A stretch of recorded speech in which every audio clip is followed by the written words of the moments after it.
Dulu, zaman saya tinggal di Bali, saya tinggal di salah satu kosan eksklusif yang bisa disebut apartemen di daerah Jalan Mahendra Data.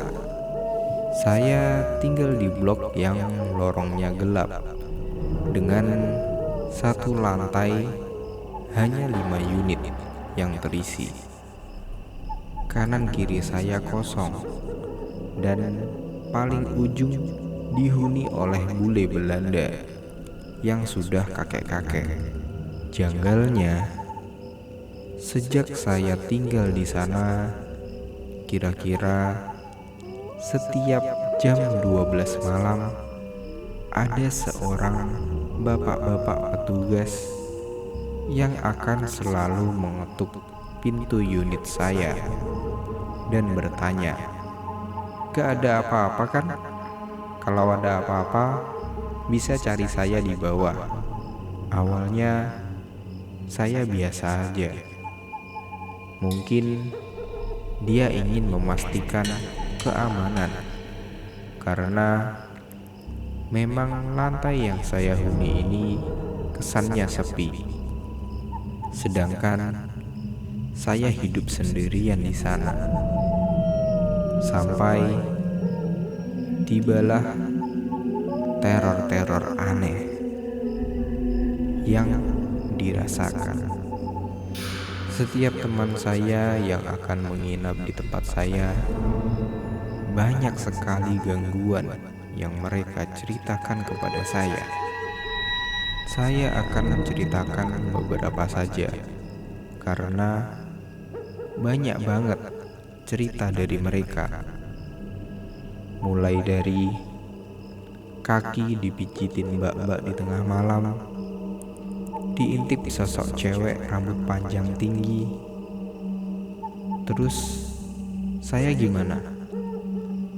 Saya pernah sih di tengah malam sekitar jam 2 saya lagi bersih-bersih karena gak sengaja matahin keran wastafel, sehingga airnya kemana-mana.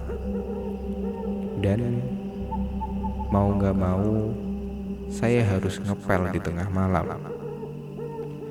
Posisinya saya menghadap pintu yang terbuka.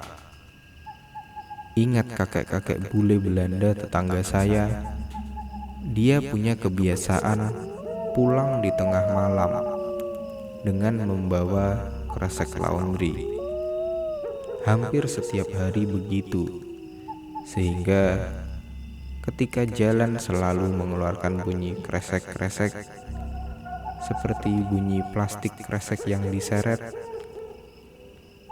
Malam itu saya berniat menyapa dia sambil masih posisi jongkok, mengepel air dengan menunggu dia lewat. Bunyinya semakin dekat, tapi setelah saya tunggu-tunggu, tidak lewat.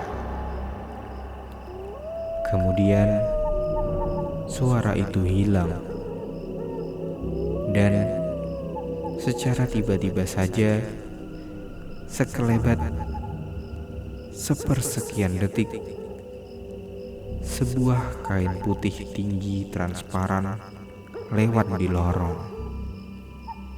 Seketika saya syok dan diam sebentar, karena belum bisa mencerna itu apa.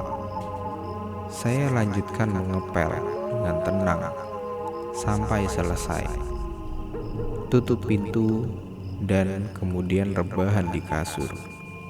Baru di situ saya mulai berpikir, itu tadi apa ya?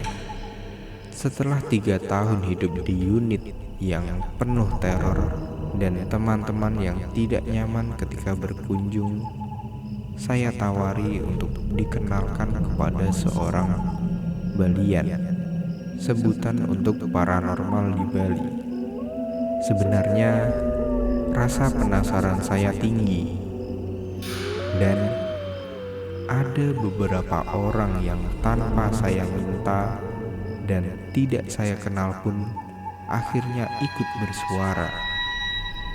Bahkan saya tidak bercerita kepada mereka sama sekali, tapi kebanyakan mereka mengatakan hal yang sama.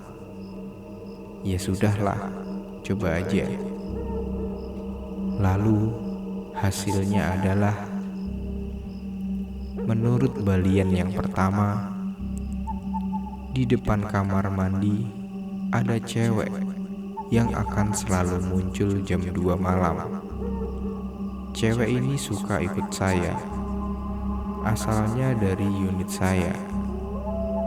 Dia akan minta gendong di punggung saya kemanapun, dan akan menunggu saya di depan meja rias saya, menghadap kaca ketika saya tidur.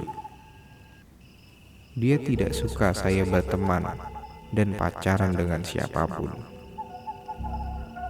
Mendengar keterawangan dari balian pertama, rasa penasaran saya masih tinggi. Maka saya panggil lagi balian kedua yang berbeda. Balian kedua sama persis jawabannya seperti balian pertama. Kekepoan saya terjawab setelah 5 tahun menghuni unit ini. Saya memilih untuk pindah ke Jawa. Saat itu teman saya akan sewa salah satu unit di apartemen tempat tinggal saya. Dia bertanya kepada petugas apartemen tentang keangkeran salah satu unit di sana. Dan petugas apartemen tersebut menceritakan bahwa yang angker hanya satu kamar, sambil menyebutkan nomor kamarnya. Katanya di kamar itu ada cewek pernah dibunuh, disimpan di lemarinya. Tapi kejadian itu sudah dulu sekali. Baru ada satu yang mau menghuni dan betah, lainnya kabur. Nomor kamar yang disebutkan oleh petugas apartemen tersebut adalah kamar yang dulu aku tempatin selama 5 tahun itu. Seketika aku mendengar cerita itu, syok dan terkejut. Jadi selama ini saya tinggal di unit apartemen bekas kejadian pembunuhan. Pantesan aja selalu diteror sosok perempuan itu.